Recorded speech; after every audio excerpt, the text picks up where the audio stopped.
Friends, sometimes when I look at the chart, for a moment it feels as if all these lines, these candles, these colors are speaking to me in some invisible language. And believe me, the more time I spent with the market, the more I realized that the secret of high probability trades is not hidden in any magical indicator. It is hidden in this silent yet incredibly deep language itself, market structure. Today I want to teach you that very language. I want to give you the same perspective that completely transformed my trading. It all begins with a simple question: what is the market actually doing? Is it trending? Is it ranging? Or is it just stuck somewhere in between? And this is exactly where most traders make mistakes. Without understanding the real story of the chart, they jump into entries, and every time, the market teaches them a harsh lesson. But if you learn to patiently read the market's movement, that same market starts opening doors for you. High probability trades begin to appear. Let me take you back to my early days. Back then, I used to jump on every candle that looked even slightly strong. I thought, maybe momentum will start from here. But within minutes, the chart would flip and throw me out. Frustration kept increasing. Confidence kept breaking. Then one day, it was as if someone whispered in my ear, learn to observe. Don't rush. That day, for the first time, I truly felt the definition of a trend. Higher highs, higher lows, lower highs, lower lows. And suddenly, the chart started opening up in front of me. Market structure is the key that turns this chaotic looking market into a beautiful pattern. When you identify where buyers are dominating, where sellers are applying pressure, and in which zones the market repeatedly pauses, that's when you truly begin to become a real trader. A trader who doesn't just see candles, but reads the psychology behind them. When the market is in an uptrend, every higher low presents an opportunity, and every higher high shows direction. When it's in a downtrend, every wave of lower highs is a warning that buyers are still weak. But the story doesn't end here. The real magic happens when market structure changes, when it shifts from trend to range or from range to trend. This is where high probability trades are born. This is where big institutions accumulate their positions, and price reactions become extremely powerful. Always remember one thing: without clarity of market structure, every entry is a blind entry, and blind entries are always expensive. But when you understand structure, feel the trend, and catch transitions, you learn to flow with the market. And when that flow begins, trading stops being just a skill and becomes an art. Today, when I look for high probability trades, my eyes don't go first to candles or indicators. They go to one question: what story is the market telling? If the story is clear, the setup is strong. If the story is unclear, the best trade is no trade. And this discipline is what makes a high probability trader. So the next time you open a chart, don't rush. First, sit calmly. Ask yourself just one question: what is the market structure saying? And believe me, when that answer becomes clear, your trading world will change. You won't have to chase high probability trades. They will start calling you themselves. But friends, the story doesn't end here. Understanding market structure is only the first door. The real treasure hidden after that lies in demand and supply zones. This is where the strongest market movements begin. This is where the footprints of big players appear. And this is where those trades are hidden whose probability level is many times higher than other setups. When I first started understanding zones, honestly, everything looked blurry. Every swing high, every retracement, every minor bounce looked the same. It felt like zones were everywhere. But slowly, I realized that a real zone is not where price merely paused. A real zone is where price showed respect, where it reversed sharply, where candles displayed power that you don't see in normal reactions. It feels almost cinematic when you find a zone on the chart from where the market suddenly exploded, as if an invisible hand lifted price. That place is not just a drawn rectangle. It is price memory, traders' emotions, trapped orders, institutional heavy buying and selling. All of it gets imprinted there. And when price returns to that area again, history begins to repeat itself. This is where a high probability trade truly begins, with the identification of strong demand and supply zones. A demand zone is where buyers showed their strength. A supply zone is where sellers brought the market to its knees. Learning to find these zones is like identifying rare paths in a jungle that only true trackers know. Others get lost. Experts find the way every time. I remember when I used to think of zones as just lines. But they aren't lines, they are footprints. Footprints of institutions. Imagine a place where price moved sideways and then suddenly got pushed strongly up or down. That sharp reaction is your clue. Retail traders don't create such moves. Sudden, powerful movements come only from large orders, and large orders appear only when a big player is strongly convinced that price must turn from there. When price comes back to that area in the future, the same big player defends it again. And that's where our high probability entry gets triggered. Because when institutions defend a level, the strength of the reaction is always above average. Your only job is to patiently wait for price to return to that zone. Now let me be very clear, not every zone is a high probability zone. A strong zone is one from which price didn't just bounce but produced a decisive move, where the trend changed, structure broke, or candles showed explosive momentum. Weak reactions never produce high probability trades. So when you look at zones on a chart, don't see them as places to randomly draw rectangles. Look at them like a detective looks at a crime scene. Where was the struggle? Where did power shift? Where did price show an emotional reaction? These clues reveal demand and supply. And once these zones become clear, the market suddenly becomes predictable. You begin to know where buyers are standing, where sellers are sitting, and from which level price is most likely to reverse. This knowledge is the real power of high probability trading. Market structure teaches you the language. Demand and supply zones teach you the meaning. When both come together, you don't read charts, charts start reading you. But here, many traders make another big mistake. They think that just one zone, one signal, one confirmation is enough for a high probability trade. The truth is much deeper. High probability is created when multiple things confirm each other. This is the game of confluence. I've observed one thing over the years: the market never moves on a single factor. Price reacts genuinely only when multiple levels and signals meet at one point. Just like in nature, rain happens only when wind, humidity, and temperature align. Similarly, in trading, when multiple confirmations align, high probability trades are born. Imagine you find a strong demand zone. Is that enough? No. The probability increases when a moving average is providing support near that zone, when Fibonacci retracement at 61, 8% aligns with it, when past swing memory sits there, and when volume suddenly starts increasing.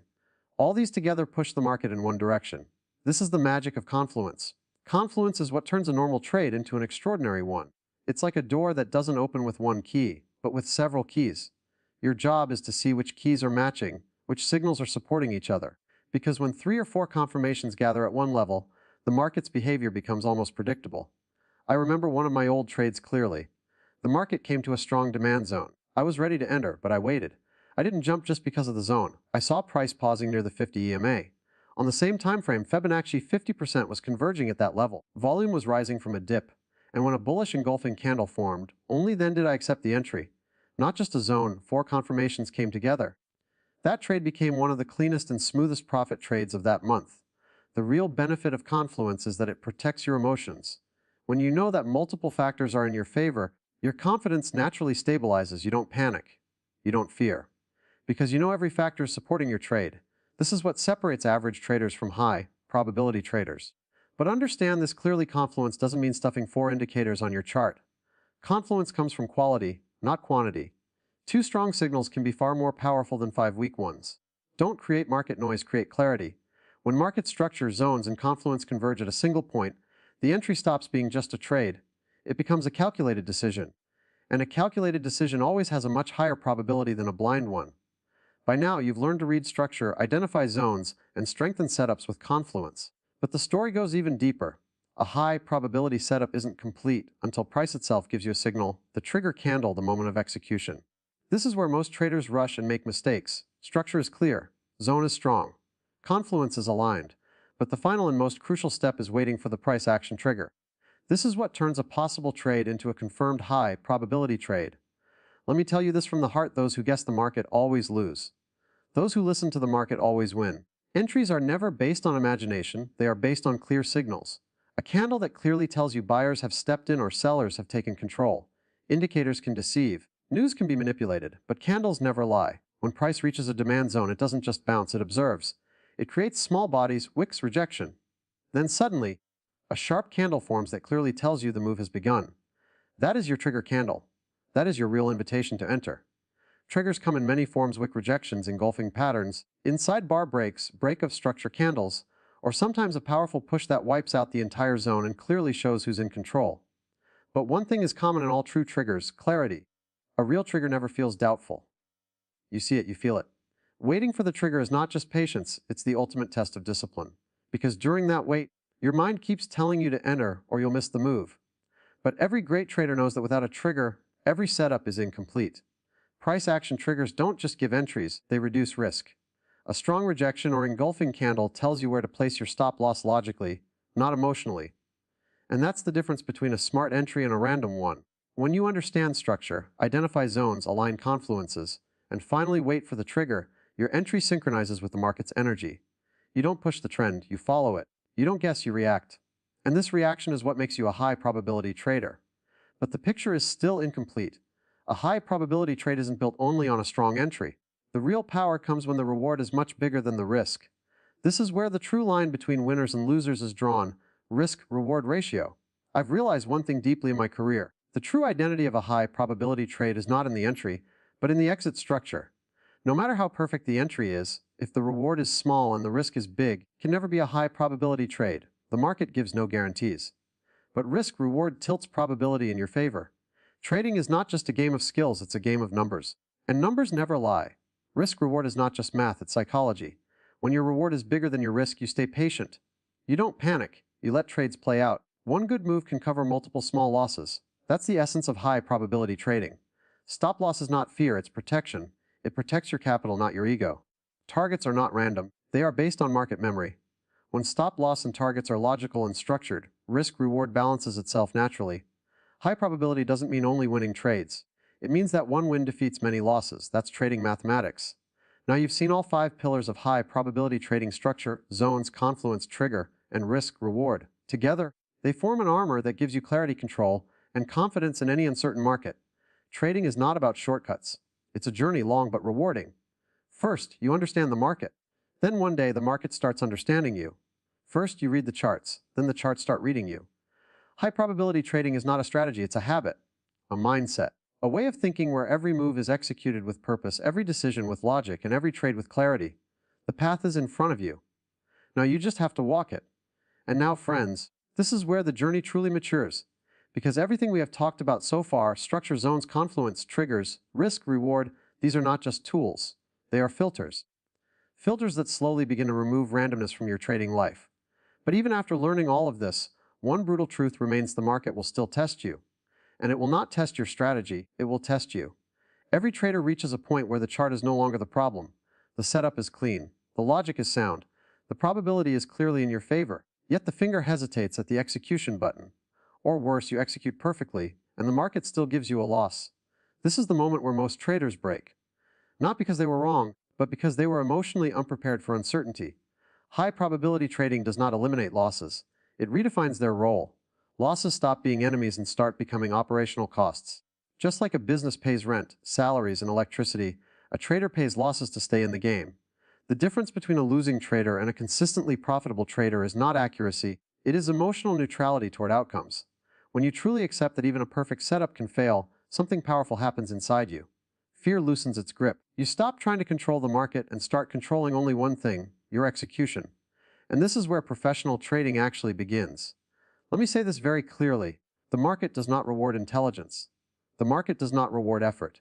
The market rewards discipline under uncertainty. You can analyze for hours, draw the cleanest zones, wait for perfect triggers, but if you cannot execute the same way on trade number 1 as you do on trade number 100, consistency will always escape you. High probability traders are not emotional gamblers. They are process-driven operators. This is why journaling becomes non-negotiable. Not journaling profits, not journaling losses, but journaling decisions. Every trade must answer 3 questions. Did I follow my rules? Did I respect my risk? Did I wait for confirmation? If the answer is yes, the trade was a success, even if it lost money. This single mindset shift is what saves traders from self-destruction. Because the moment you start judging yourself by outcomes instead of process, you hand your psychology to randomness. High probability trading is boring, and boredom is a superpower. There will be days when you do nothing, weeks when only 2 setups appear, months when patience pays more than activity. The retail mindset wants excitement. The professional mindset wants repeatability. When you sit on your hands while others overtrade, you are not missing opportunities, you are protecting capital and clarity. Capital can be rebuilt. Confidence, once broken, takes far longer to repair. Another truth most traders avoid: not all market days are meant for trading. Some days the market is clean, directional, respectful. Some days it is noisy, manipulated, emotionally driven. High probability traders can feel the difference. They don't force structure onto chaos. They don't search for trades, they allow trades to present themselves. And when conditions are not aligned, they walk away without regret. This ability to step aside is not weakness, it is mastery.